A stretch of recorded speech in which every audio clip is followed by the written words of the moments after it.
Hi there kids! Once again, this is your teacher Badette, your teacher for today's video lesson in English subject. So this is a lesson in English 3, quarter 3, week 7, milk-based. So our topic will be compare and contrast of information heard, and we will discuss it after the short intro.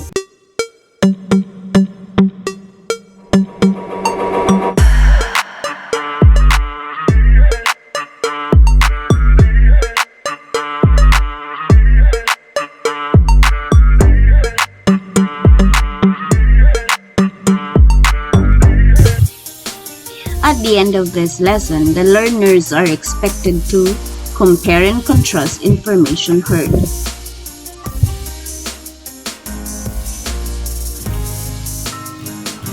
Informative texts are presented in different forms. Some are presented by showing sequence or order, description, cause and effect, and problem and solution. Another way of presenting and understanding details in uninformative text is through comparison and contrast. Through this strategy, two or more persons, places, things, events, or topics are being compared and being contrasted.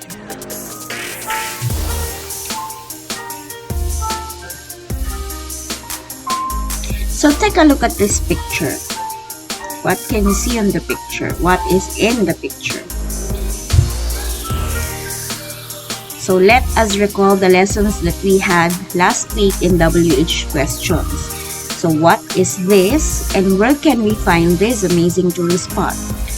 What is this first? Okay, that is a Mayon volcano. Now, where can we find this amazing tourist spot? Where can we find Mayon volcano?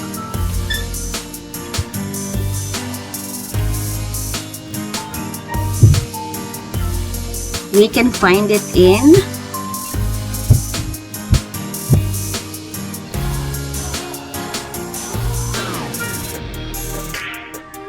Albay. Okay, so remember, where is a question that asks for a place or location. How about this one? What is in the picture? It's a Mount Taal. Okay, what is this? This is Mount Taal. And where can we find Mount Taal? Where can we find this volcano? We can find it in Batangas. Very good. So, today we're going to have a very short selection about these two mountains. So, we have Mount Mayon, and Mount Taal. So, our topic, our selection will be entitled Mount Mayon and Mount Taal. So, I'm going to read a very short selection. You're going to listen carefully. But before that, let us unlock first the terms. We have here the word volcano. So what do we mean when we say volcano? Because Mount Taal and Mount Mayon are both volcanoes. So volcanoes are openings or vents where lava or small rocks and steam erupt onto the earth's surface. Volcanic eruption can last for days, months, or even years. So volcanoes have craters. Unlike mountains, they do not have craters. That's the difference between the two. What is volcano in Filipino? Volcano in Filipino is bulkan. Tama. Ang Tagalog ng volcano ay bulkan. So I have here a very short selection about the two volcanoes here. So we have the Mount Mayon and Mount Taal. That is the title. Mount Mayon and Mount Taal. Mount Mayon and Mount Taal are two of the most active volcanoes in the country. Mount Mayon is known for its perfect cone-shaped structure. It is located in the Bicol region. Meanwhile, Mount Taal is considered as the world's smallest volcano. It is situated in the Calabarzon region. The two volcanoes may differ in sizes, but once they erupt, both may be very destructive. So did you get it? Did you understand the short selection that we had?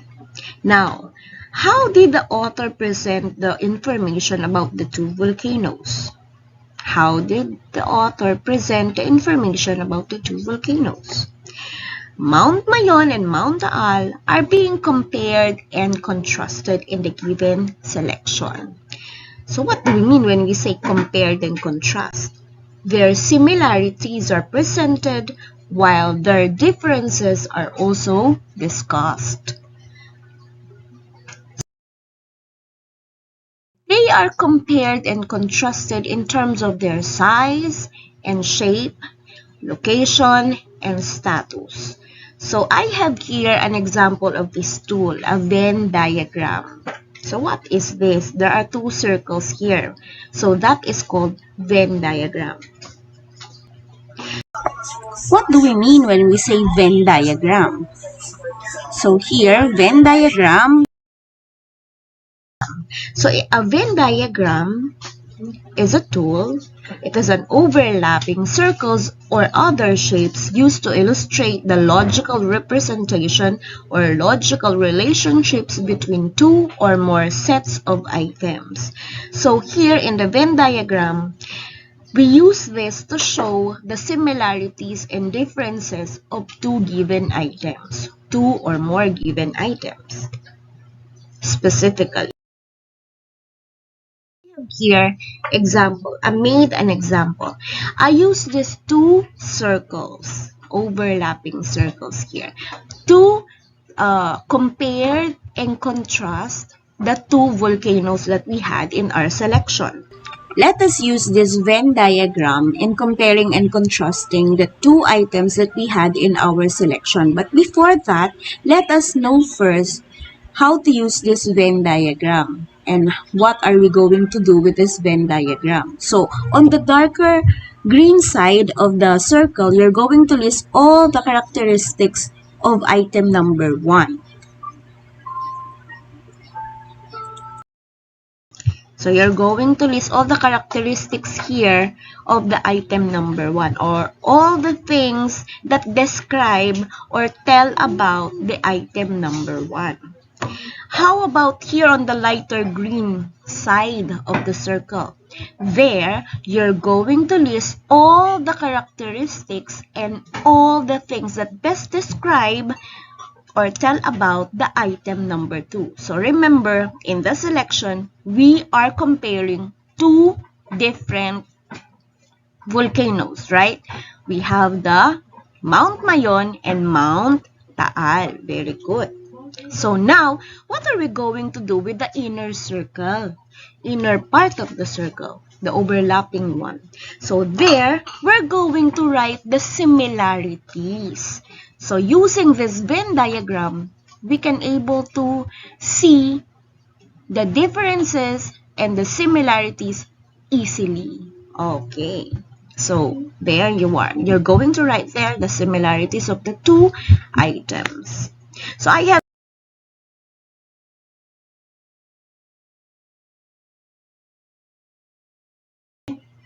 let's compare and contrast the two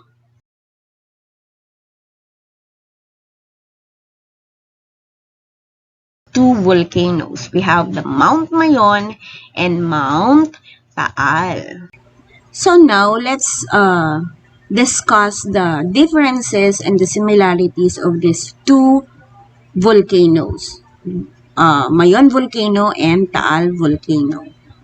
So first, let us discuss first all the characteristics of Mount Mayon according to the selection. Okay, we have albay. What is Albay? We can find it in the province of Albay. What else? We can find it in the Bicol region. Albay is located in the Bicol region. It's part of the Bicol region. What else? It is tall and big. Actually, it has a perfect shape. It has a perfect cone-shaped volcano. If Mount Mayon is situated in Albay, then Mount Taal is situated in Batangas. Okay, we can find it there in Batangas. Actually, here in Cavite, when you go to Tagaytay, can actually view Mount Taal. Okay. If Mount Mayon is in Bicol region, where can we find? In what region can we find Mount Taal? Okay, it's in Calabarzon because it's part of Batangas. Therefore, it's a part of Region 4A, Calabarzon. Do you still remember the meaning of Calabarzon? Oh, comment down below. Okay, Cavite, Laguna, Batangas, Rizal, and Quezon. If Mount Mayon is tall and big, how about Mount Taal? Okay, Mount Taal is small. Actually, it's the smallest volcano in the world. When we're talking about above sea level, that's the smallest volcano. So there you are, all the characteristics of the two volcanoes here, the Mount Mayon and the Mount Taal. Now, what can we write here on the inner circle of the Venn diagram? Okay, the similarities of the two different volcanoes. So what are their similarities? They are both what? They are both volcano, right? What else? Aside from Mount Mayon and Mount Taal are both volcanoes. What else? When they erupt, they can be very dangerous. Okay, because they are both active volcanoes. Last 2020, Mount Taal erupted, and also Mount Mayon was also erupted years back. So they are both dangerous because they are both active volcanoes.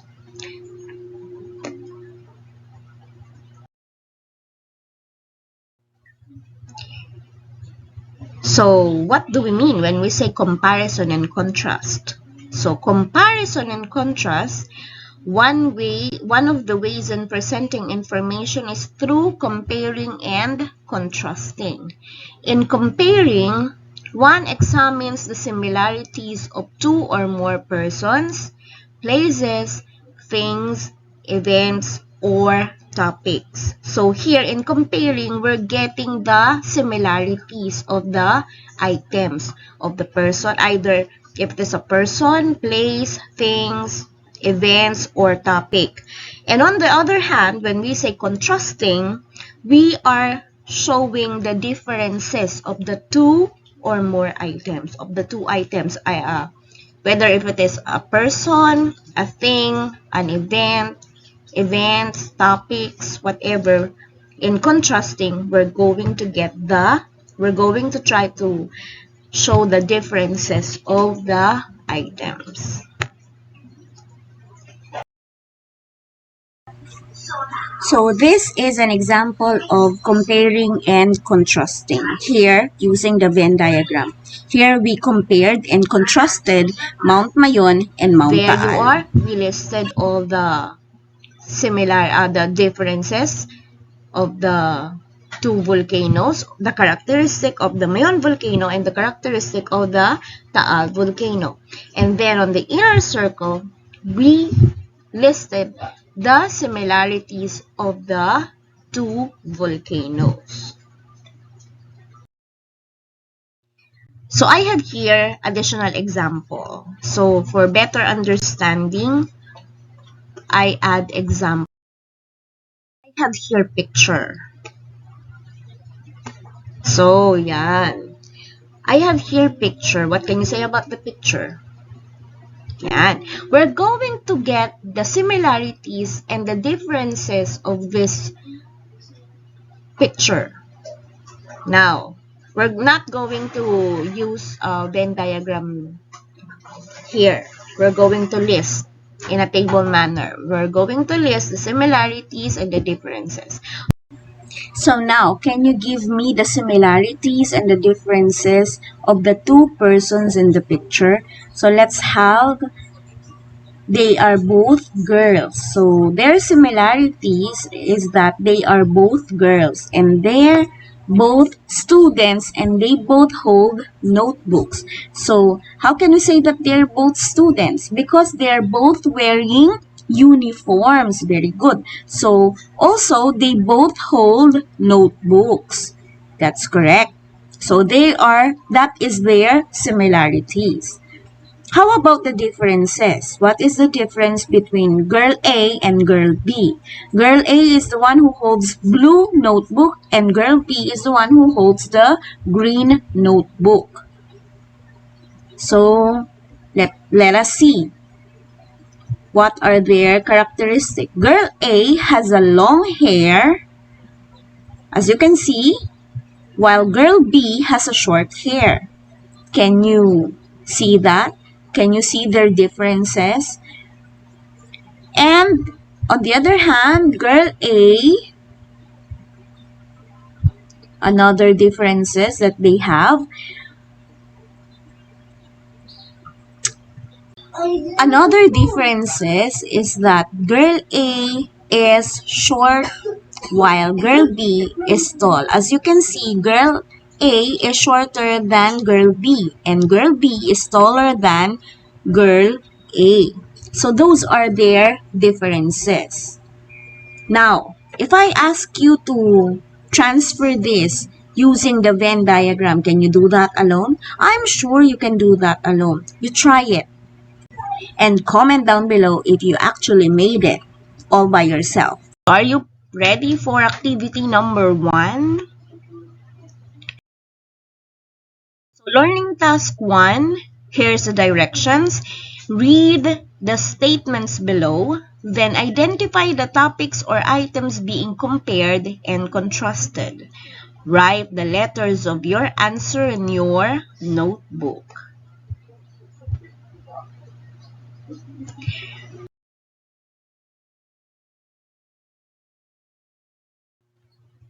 So number 1, you're going to write or you're going to choose the letter of your answer.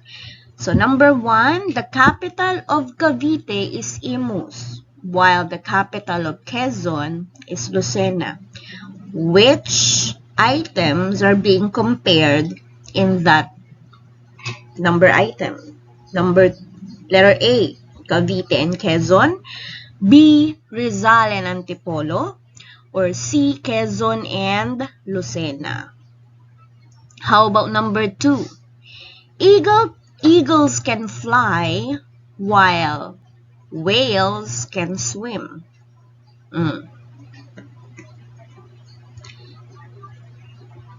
Is it letter A, eagle and snake? B, whale and snake? Or C, eagle and whale?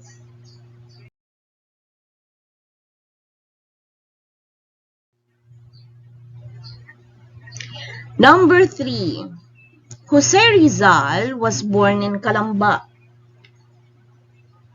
while Apolinario de la Cruz or Hermano Pule was born in Lucban, Tayabas, or Lucban, Quezon today.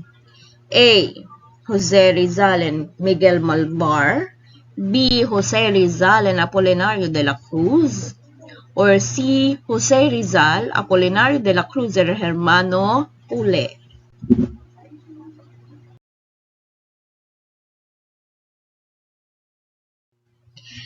Next, number 4. Banana is sweet while unripe mangoes are sour.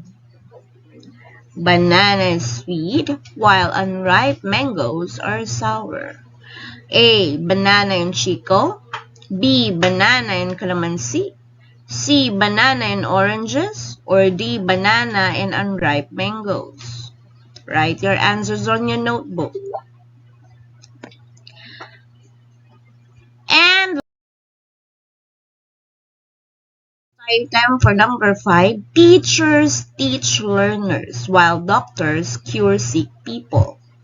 Teachers teach learners while doctors cure sick people.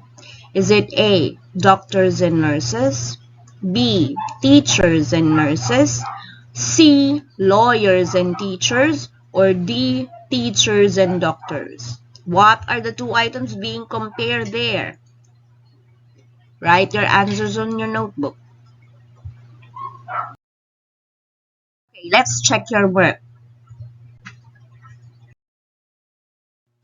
For learning task 1, number 1, what is the answer? What are the two items being compared here? The capital of Cavite is Imus, while capital of Quezon is Lucena. Okay, it's letter A, Cavite and Quezon. How about here? Eagles can fly, but whales can swim. What are the two animals being compared here? Okay, it's letter C, eagles and whales. How about in number 3?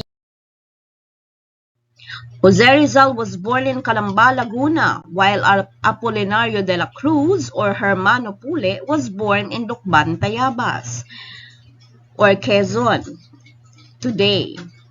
What's your answer? Okay, very good. It's letter B, Jose Rizal and Apolinario de la Cruz. Number 4, bananas are sweet while unripe mangoes are sour. What's your answer? Okay, it's letter D, banana and unripe mangoes. And for the last item, teachers teach learners while doctors cure sick people. What are the two persons being compared here? Okay, it's letter D, teachers and doctors. Very good. Okay, now I have here activity number 2. For learning task 2, here's the directions. Read the selection below, then answer the questions that follow. Write the letters of your answer in your notebook. I will read this, or you may pause this video so you may read it. The cardinal and the cedar waxwing are two common birds. They both have crests on their heads, but these birds have some differences. Male cardinal is bright red, while waxwing is brown. The cedar waxwing often migrates from one place to another, and on the other hand, the cardinal stays in one place year after year. So, here are the questions. Number 1. What kind of animals are cardinal and cedar waxwing? A, horses, B, birds, or C, snakes. Number 2. What do they have on their heads? What do they have on their heads? Is it A, crests, B, pearls, or C, crowns? Number 3, based on the selection, how do two differ in terms of colors? Based on the selection, how do the two differ in terms of colors? A, male cardinal is bright red, while waxwing is brown. B, male cardinal is brown, while waxwing is bright red. Or letter C, male cardinal is bright brown, while waxwing is red. Next, number 4. How is their length of stay in one place described? How is their length of stay in one place described? A.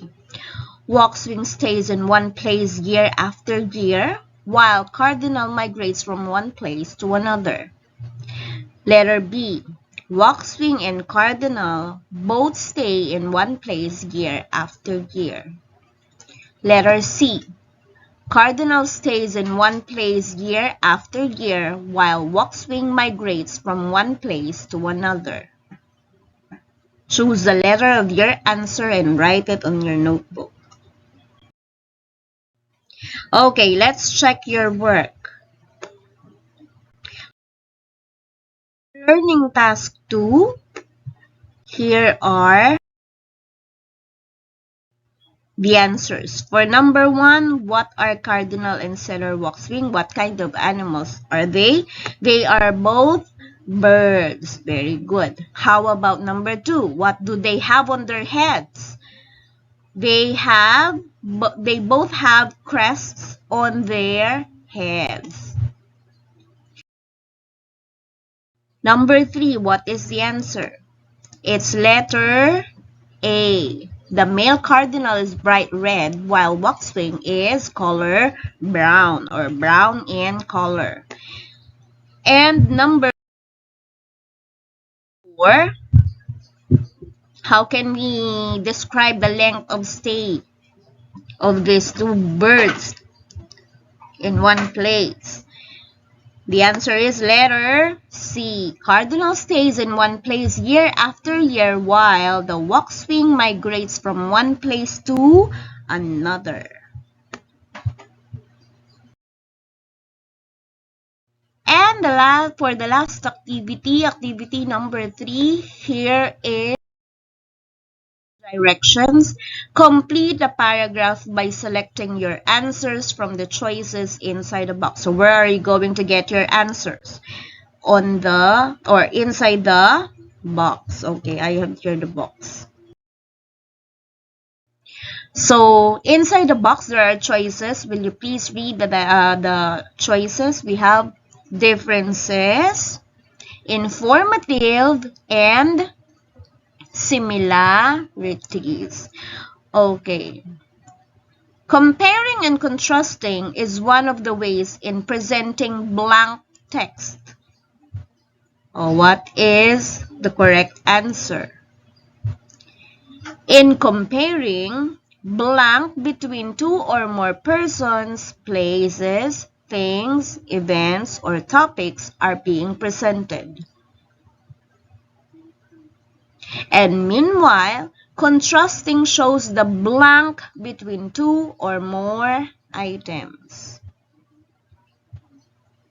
What are the answers? Write your answers on your notebook or comment down below.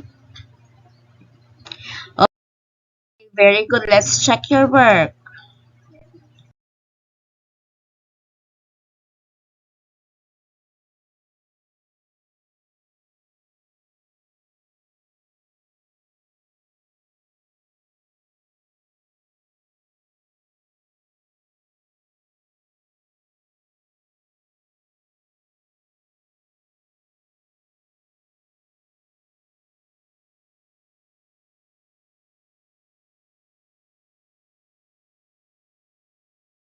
So there you have it, kids.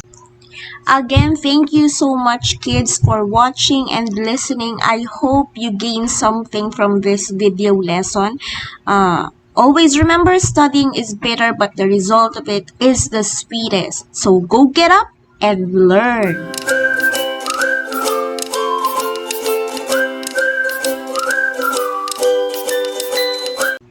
Please subscribe, like, and share.